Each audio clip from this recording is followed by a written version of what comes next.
ಸಾರಿಗೆ ನೌಕರರ ಮುಷ್ಕರಕ್ಕೆ 2 ದಿನ ಬ್ರೇಕ್ ಬಿದ್ದಿದೆ. ಸಾರಿಗೆ ಮುಷ್ಕರಕ್ಕೆ ನೀಡಿದಂತಹ ತಡೆಯಾಜ್ಞೆಯನ್ನ 2 ದಿನ ವಿಸ್ತರಣೆ ಮಾಡಲಾಗಿದೆ. ವಿಚಾರಣೆಯನ್ನ ಆಗಸ್ಟ್ 7ಕ್ಕೆ ಹೈಕೋರ್ಟ್ ಮುಂದೂಡಿದೆ.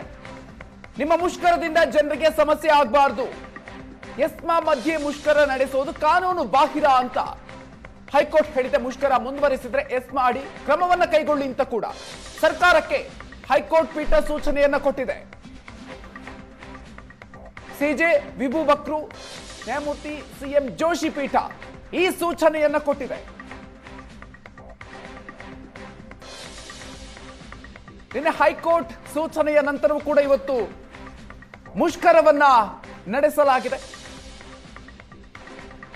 ಇದಕ್ಕೆ ಸಂಬಂಧಪಟ್ಟಂತೆ ಕೂಡ ತರಾಟೆಗೆ ತೆಗೆದುಕೊಂಡಿದೆ. ಸಾರಿಗೆ ನೌಕರರ ಮುಷ್ಕರಕ್ಕೆ 2 ದಿನ ತಡೆಯಾಜ್ಞೆಯನ್ನು ಮುಂದುವರಿಸಲಾಗಿದೆ.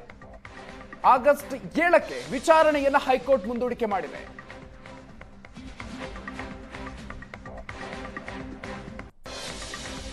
ನಿಮ್ಮ ಮುಷ್ಕರದಿಂದ ಜನರಿಗೆ ಸಮಸ್ಯೆ ಆಗಬಾರದು ಅಂತ ಕೋರ್ಟ್ ಹೇಳಿದೆ. ಇದರ ಜೊತೆಗೆ ಎಸ್ಮಾ ಮಧ್ಯೆ ಮುಷ್ಕರ ನಡೆಸೋದು ಕಾನೂನು ಬಾಹಿರ ಅಂತ ಕೂಡ ಎಚ್ಚರಿಕೆಯನ್ನ ಕೊಟ್ಟಿದೆ.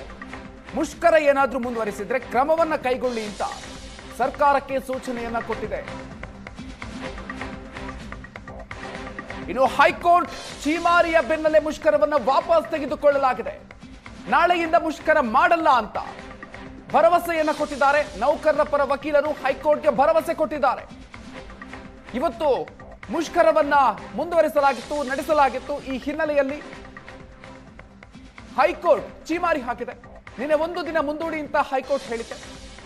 ಹೈಕೋರ್ಟ್ ಆದೇಶವನ್ನ ಮೀರಿ ಪ್ರತಿಭಟನೆಯನ್ನ ನಡೆಸಲಾಗಿದೆ. ಇವತ್ತು ವಿಚಾರಣೆಯ ಸಂದರ್ಭದಲ್ಲಿ ತರಾಟೆಗೆ ತೆಗೆದುಕೊಂಡಿದ್ದಾರೆ ಜಡ್ಜ್.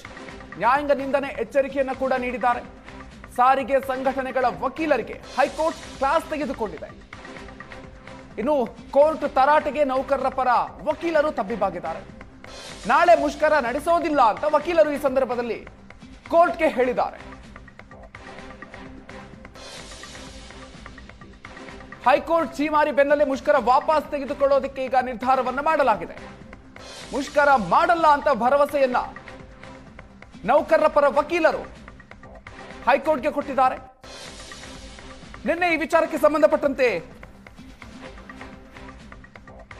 ವಿಚಾರಣೆ ನಡೆದಿತ್ತು.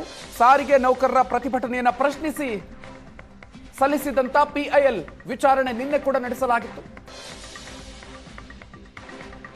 1 ದಿನದ ಮಟ್ಟಿಗೆ ಮುಂದೂಡುವಂತೆ ಹೈಕೋರ್ಟ್ ಸೂಚನೆಯನ್ನ ಕೊಟ್ಟಿತ್ತು. ಹೈಕೋರ್ಟ್ನ ಸೂಚನೆಯ ನಂತರವೂ ಕೂಡ ಇವತ್ತು ಮುಷ್ಕರವನ್ನ ನಡೆಸಲಾಗಿದೆ.